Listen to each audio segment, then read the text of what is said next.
Hi, this is Bryan Hancock, and welcome back to the next episode of the Timberchase Financial Wealth Brief. Today we are going to talk about the new Trump accounts for children. Should I apply for a Trump account for my child or my grandchild? We have fielded questions recently about these new accounts. Many families with young children are asking the same question right now: should I apply for one of these new accounts? The short answer is that for eligible children, the $1,000 government contribution is worth paying attention to. Children born from 2025 through 2028 may qualify, and the election is made on IRS Form 4547, which can be filed with a tax return, or you can apply through the government's online portal. The Internal Revenue Service says filing the form with an electronically filed return is the fastest, safest, and easiest way to make the election. At least some major tax software providers, including TurboTax and TaxAct, appear to support the new form. The first $1,000 is free money. After that, however, the decision about contributing more depends on your situation. Each child can receive up to $5,000 per year in ongoing contributions in these accounts, which may or may not be best for the family as a whole. After the initial government money, it may be helpful to think of the account as effectively a non-deductible IRA contribution for your child.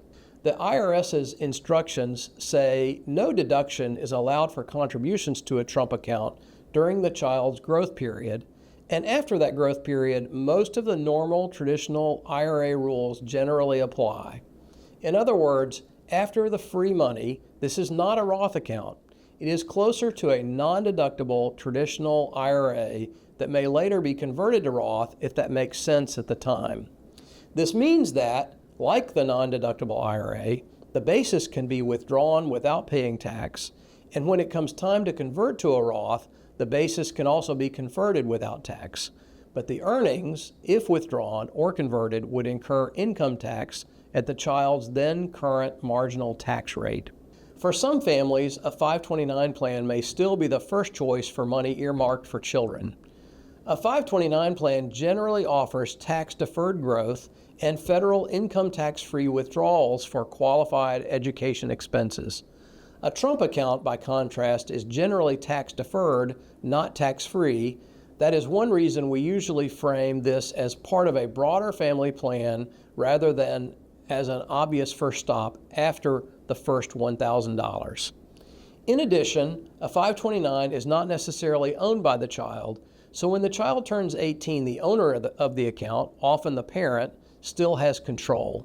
For some families, this creates a multi-generational tax-free inheritance opportunity if all the money is not used for college. Who may be a good candidate for ongoing contributions? A family may want to explore ongoing contributions if the child is eligible for the $1,000 government contribution, the parents or grandparents have already addressed their own primary planning needs, education funding is already on track or is being handled elsewhere, and the family is comfortable adding another account to the family balance sheet. This may also fit naturally into a grandparent gifting plan. For some families, a grandparent contribution could be a modest, intentional way to start long-term savings for a grandchild without making it the centerpiece of the plan. The IRS allows elections to open these accounts, and grandparents are part of the authorized individual framework in some cases, although the rules are narrower when the $1,000 pilot contribution is involved. Who may want to be more cautious about ongoing contributions? This may be a less compelling solution when mom and dad still have retirement, debt, or emergency reserve priorities. The family is deciding between this and a 529 plan. The family values simplicity and already has enough small accounts to keep track of. The idea is being driven mainly by the phrase future Roth rather than by a broader tax plan. This last point matters. Yes, a Trump account may later be converted to Roth, but that does not mean it is automatically the best path. The earnings that built up inside the account may be taxable at ordinary income rates at conversion, and ordinary income rates may be higher than long-term capital gain rates. Some families may find that a taxable account has advantages worth considering. depending on the family's time horizon, tax bracket, and broader multi-generational planning picture. So here are some practical ways to think about these priorities. First, take care of mom and dad. Then look at education and family gifting priorities. Then decide whether ongoing contributions to the Trump account adds value or qualifies as a shiny object. That will not be the right order for every family, but it can be a useful starting point. After the free $1,000, this account may be perfectly fine for families with no more pressing priorities. This is how some people already think about non-deductible IRA contributions. Not bad, not magical, and best evaluated with a bigger plan. So how can grandparents help? Grandparents who are thinking of passing down money either now or in the future will want to be intentional about ongoing contributions. It may be tempting to offer help here, but a good planning step is to pause and consider the most constructive way to give. For a discussion of this topic, read our article, Should I Give Money to My Adult Children?